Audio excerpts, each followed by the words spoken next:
নমস্কাৰ এডিআৰই আৰু আসাম পুলিচৰ উপযোগী হোৱাকৈ আজি আপোনালোকৰ মাজলৈ কেইটামান কুৱেশ্যন এনচাৰ লৈ আহিছোঁ আৰু আপোনালোকৰ কিমানটা শুদ্ধ হৈছে বা কিমানটা ভুল হৈছে তলত কমেণ্ট কৰি জনাব। কুৱেশ্যন নম্বৰ 1, বংগ বিভাজন কাৰ শাসনকালত সংঘটিত হৈছিল?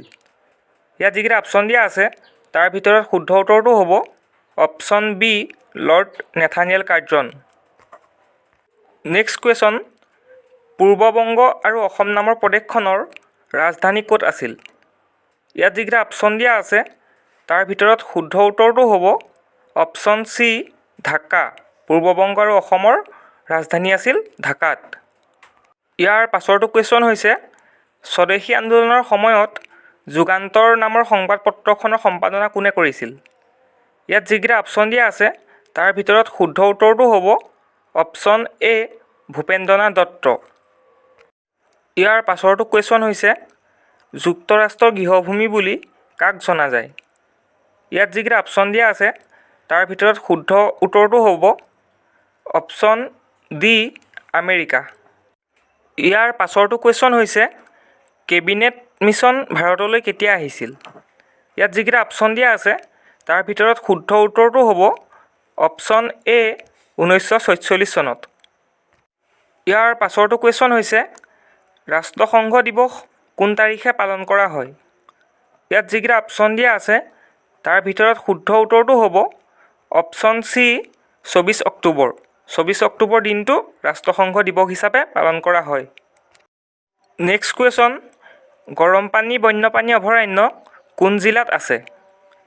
ইয়াত যিকেইটা অপশ্যন দিয়া আছে তাৰ ভিতৰত শুদ্ধ উত্তৰটো হ'ব অপশ্যন ডি, কাৰ্বি আংলং। গৰমপানী বন্যপ্ৰাণী অভয়াৰণ্য কাৰ্বি আংলং জিলাত আছে। ইয়াৰ পাছৰটো কুৱেশ্যন হৈছে, নীতি আয়োগৰ অধ্যক্ষ কোন? ইয়াত যিকেইটা অপশ্যন দিয়া আছে তাৰ ভিতৰত শুদ্ধ উত্তৰটো হ'ব অপশ্যন বি, প্ৰধানমন্ত্ৰী। আৰু নীতি আয়োগৰ প্ৰথমখন বৈঠক অনুষ্ঠিত হৈছিল দিল্লীত। ইয়াৰ পাছৰটো কুৱেশ্যন হৈছে, শিশু অধিকাৰ আইন কেতিয়া গ্ৰহণ কৰা হৈছিল? ইয়াত থকা অপশ্যনকেইটাৰ ভিতৰত শুদ্ধ উত্তৰটো হ'ব অপশ্যন বি, 1992 চনৰ 11 ডিচেম্বৰ তাৰিখে। ইয়াৰ পাছৰটো কুৱেশ্যন হৈছে, তলৰ কোনজনক জোনাকী যুগৰ ত্ৰিমূৰ্তি বুলি কোৱা নহয়? ইয়াত নহয় বুলি সুধিছে। ইয়াত এতিয়া ৰাইট এনচাৰটো হ'ব অপশ্যন ডি, হেমচন্দ্ৰ বৰুৱা।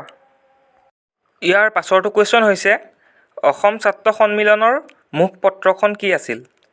ইয়াত যিকেইটা অপশ্যন দিয়া আছে তাৰ ভিতৰত শুদ্ধ উত্তৰটো হ'ব অপশ্যন চি, মিলন। ইয়াৰ পাছৰটো কুৱেশ্যন হৈছে, চুতীয়া ৰাজ্যৰ প্ৰতিষ্ঠাপক কোন আছিল? ইয়াত যিকেইটা অপশ্যন দিয়া আছে তাৰ ভিতৰত শুদ্ধ উত্তৰটো হ'ব অপশ্যন এ, বীৰপাল। ইয়াৰ পাছৰটো কুৱেশ্যন হৈছে, কোনজন ৰজা হৰ্ষবৰ্ধনৰ সমসাময়িক আছিল?